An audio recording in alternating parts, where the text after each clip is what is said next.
Mr. James from Charm City Karate. Listen, you guys, we've been talking about awareness, and today, I've been thinking a lot about what's been going on the past couple of months and really the past couple of years with maniacs, with guns. I don't really know any other way to put it other than maniacs. Anybody that will walk into a public setting and start shooting people, that's a maniac to me.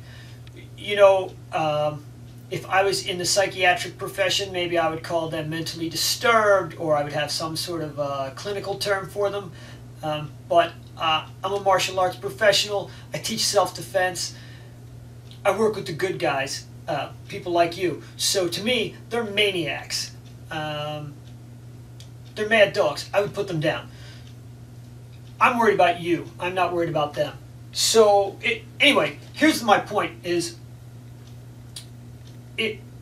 if you look at the trends, it seems to me that there are more and more of these events taking place where you have people getting their hands on weapons like firearms, and they're going into public places and they're shooting people, whether it's schools, malls, shopping centers, movie theaters. You had that guy not too long ago shooting at a politician in front of a courthouse, wherever it is, and they're taking out their smallness on people around them, trying to get on TV, whatever it is they're trying to do. You need to protect yourself. Okay, so obviously the first step, as I always say, is awareness. You got to be paying attention to what's going on around you. If you see a guy walking around with a gun barrel sticking out below his jacket, and, obviously somebody with a shotgun or a rifle cannot conceal that under a t-shirt or even a light raincoat. It's going to be obvious if you're paying attention.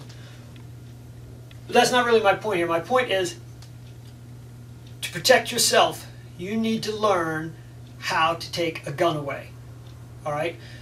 There's not going to be some magic pill or some magic law that is going to take guns out of people's hands. And regardless of my personal feelings about guns or your personal feelings about guns, there are going to be guns. Guns exist. Guns are going to continue to exist. People are going to make guns. Bad guys are going to have guns. Maniacs are going to have guns.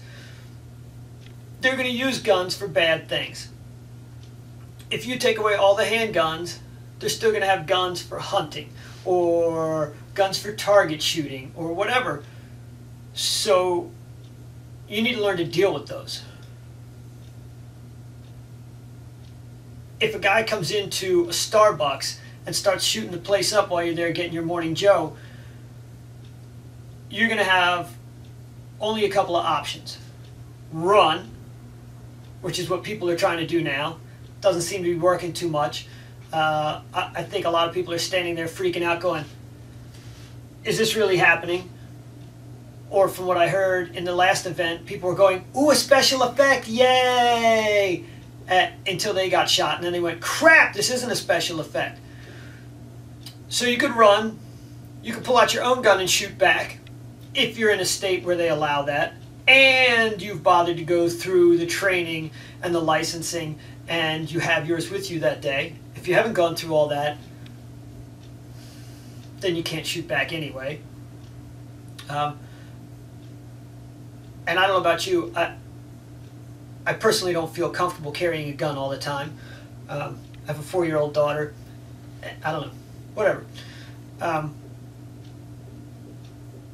You could dive behind something, try to hide, hope he goes away without killing you. Or, oh yeah, you could take his gun away. Right? Now, I'm not talking like Jean-Claude Van Damme, jump up, spin around, kick the gun out of his hand. Everybody comes out from behind the counter and they're clapping their hands and they give you big hugs and kisses. But there are realistic, viable, tactical ways to take guns away from people. They vary depending on the type of gun, whether they are handheld pistols, revolvers, whether they are long guns, All right, you're talking like rifles or submachine guns. There's going to be some variance there, but there are good ways to take those weapons from people, ways that you can learn. All right, now once you go somewhere and you learn them from somebody that is skilled, oh wait, I know some people, then you're going to have to practice them, okay? And you're going to have to drill them. And once you've learned the basics, then you're going to have to practice them and drill them in slightly more realistic ways. And then you're going to have to continue to do that. And you're going to have to do it continuously. All right, just like a fighter can lose their timing if they don't spar or they don't drill regularly, you can lose your timing for a thing like that too. All right, and you're going to have to make a decision in your own head once you've acquired that skill that taking the gun away from somebody is something that you're going to do. Okay.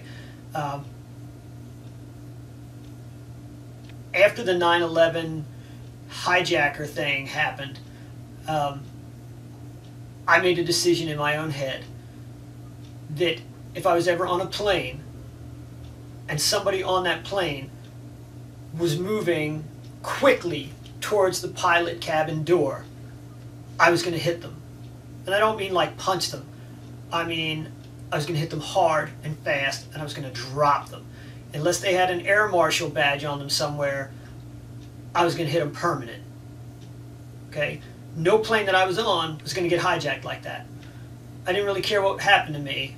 I was going to stop it. Okay? If enough people make that kind of commitment, nobody takes over planes anymore. So, once you've learned to take a gun away from somebody, you need to have a line in your head. What will you not let happen? Okay? Will you not let somebody put a gun in your face? Will you not let somebody start shooting other people? Will you not get down on your knees on the ground? Where's the line in your head? Okay? Will you not go into the back room? That's a good line to have in your head. I'll tell you what, there's a really scary statistic that 98% of people that go to a secondary location never come back. All right? They die. Because what happens is somebody with a gun committing a crime realizes that where they are isn't a good place for an execution, so they hustle the people that they have there to a location that is good for an execution, and they shoot them. Ta-da! So if you have a guy who's robbing you at gunpoint, and he says, all right, everybody into the back room, odds are he's going to shoot you. When he says everybody into the back room, that's a good time to go and take the gun away. All right, but I'm not really talking about that sort of a situation. I'm talking about you're at McDonald's, you're about to get your Big Mac, and a dude walks in, and he sticks out his gun, and he starts popping shots. Maybe you're lucky enough that he comes in the door next to you, and you see him as he sticks the gun out. You've got a chance. If you haven't been training, though, what are you going to do? You could just jump on his arm and grab the gun and pray. But if you have been training, you have a chance to take that gun away and stop the whole thing before anything happens. Okay? So you really need to train, learn how to take guns away from people. Okay? You could stop the entire thing before it happens. I'm not talking stop them and be Dudley Do-Right, some big hero. I'm talking save your own life, save your family's life. All right? You should also spend some time at a gun range. Go around near you. Find a friendly gun range. Okay? There is one really close to my karate school here in Baltimore. They're jerks. All right? I tell everybody around here that those guys are mean and they're not helpful and you should go somewhere else. There's another gun range nearby. Well, they're not really nearby. But they are friendly and they are helpful. And they're a bit of a drive. But because they're friendly and they're helpful, I recommend them and I tell people to go there. Find one in your area where they are friendly and helpful. Take a couple of classes if you don't know how to use a gun. It doesn't matter if you like guns. You can hate guns. Learn enough that you can handle the gun. If you're going to learn to take the gun away, which you should then know what to do with the gun. All right? If you take the gun from the bad guy and you're standing there holding it upside down and backwards, you don't know what to do, you're giving him the opportunity to just take it back from you. That's not good. Okay, I guess you could run out into the parking lot screaming, "Ah, I got it, I got it." All right, but that's potentially just as bad, all right? Especially if the cops show up and you're running out into the parking lot holding a gun. "I got it!" Not really that good, all right? Learn how to use the gun. Even if all you want to do is take it away and disable the gun, all right? They can show you how to drop the clip, clear it, and take the slide off if you want to learn how to field strip it, okay? Empty the ammo and open up the cylinder and toss the gun. Now the bad guy doesn't have a quick reload. He's stuck, okay? You could cycle all of the rounds out of the shotgun, toss it one way and kick the shells, all right? So learn enough that you can handle whatever gun you might end up disarming from somebody else, all right? If you have a slightly more aggressive mindset to you, then learn enough that you can use functionally whatever weapon you're liable to take away from somebody. All right, so that if you have to take it away and defend your family, you can do it effectively. All right, once you've learned a few basic disarms, okay, if you're going to stick with Parker's methodology, you need to learn an inside and outside, an up and a down. I don't know that all that's necessary. I think that you need a couple. I think you need one from the front that you can really rely on. All right, so if a guy's got a gun in your face or he's in front of you for some reason, you can do the disarm and feel comfortable. All right, you might want one to one side or the other so that if your wife is next to you or your kid's next to you, you can push the gun to the side one way or the other. Okay, you're going to want to disarm for behind you in case the bad guy comes up and he's got the gun behind you. All right. I know some good systems where they teach you disarms that you can do if the guy has the gun on somebody else.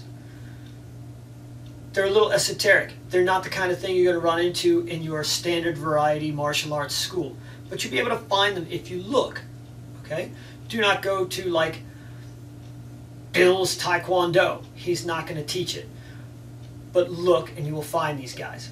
Alright, so once you've learned some good disarm skills, and you've learned how to disarm a handgun and a long gun, learn how to disarm a long gun. Rifles and shotguns get used all the time. And if he's got a rifle and all you know how to do is disarm a pistol, you're stuck and you're going to feel like a moron. Learn how to disarm both. Once you've learned those basics and you're practicing with your friend or your spouse, not a bad idea, all right? Then you can start practicing from weird angles. You don't want to just practice from straight on. You can practice from the side. You can practice where you're coming up from behind the bad guy, all right? If the bad guy is looking straight this way and you have the advantage of coming up from this angle, you don't want to have to walk all the way around so that you're in front of him and then go, "Ha-ha, it'll take the gun now." Bad. All right, you want to have an idea of how to disarm the gun from coming up this way, okay? Practice from being seated in a chair, all right? It's going to suck. It's going to take you a while. If you're lucky, you might even be able to figure out how to do the disarm from a chair from your instructor, all right? Those guys I trained with, we learned how to do it from a chair, from your knees, all kinds of weird stuff. If you really want to know, email me. I'll send you their stuff. All right, but learn how to do it from a chair. Learn how to do it from your knees.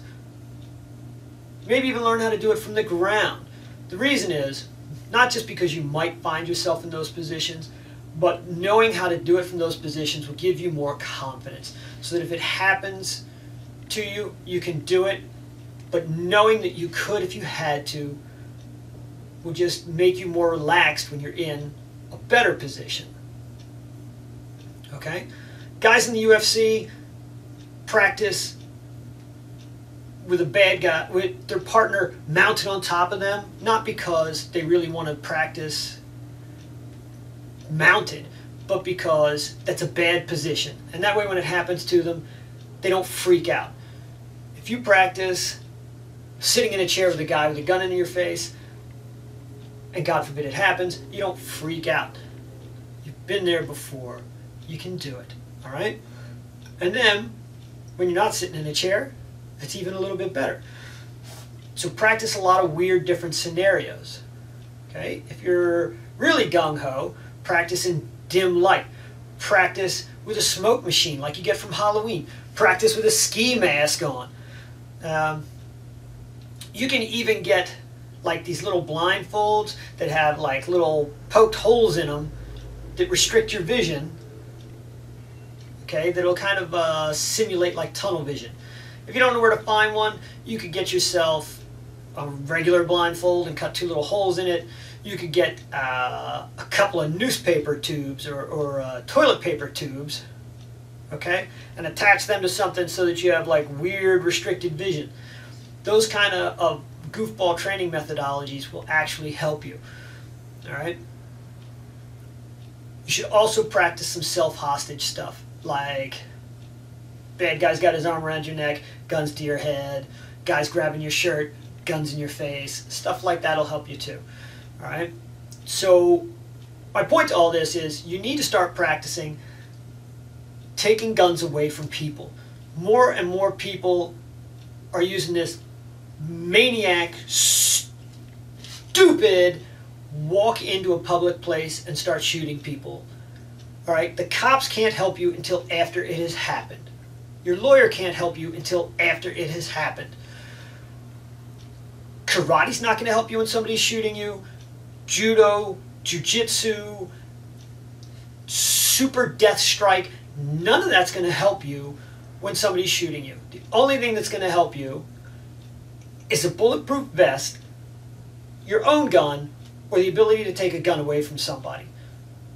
You're probably not wearing a vest all the time. Most of you aren't carrying a gun all the time. Learn how to take a gun away from somebody. Save yourself, save somebody else around you. Learn how to take guns away from people. If you're in my area, call me. I'll set up a class for you. If you're not, call around. Find somebody that can teach you how to do it. If you can't find anybody in your area, send me an email. I will find you somebody. I know lots of other instructors around the country. All right? Don't put this off. Look in the description. I've got links to lots of information on these public shootings. It's crazy. I would love to see this statistic take a huge nosedive in the next year, 2 years. Don't let this happen to you. Peace. Have a great day. I'm Mr. James from Charm City Karate.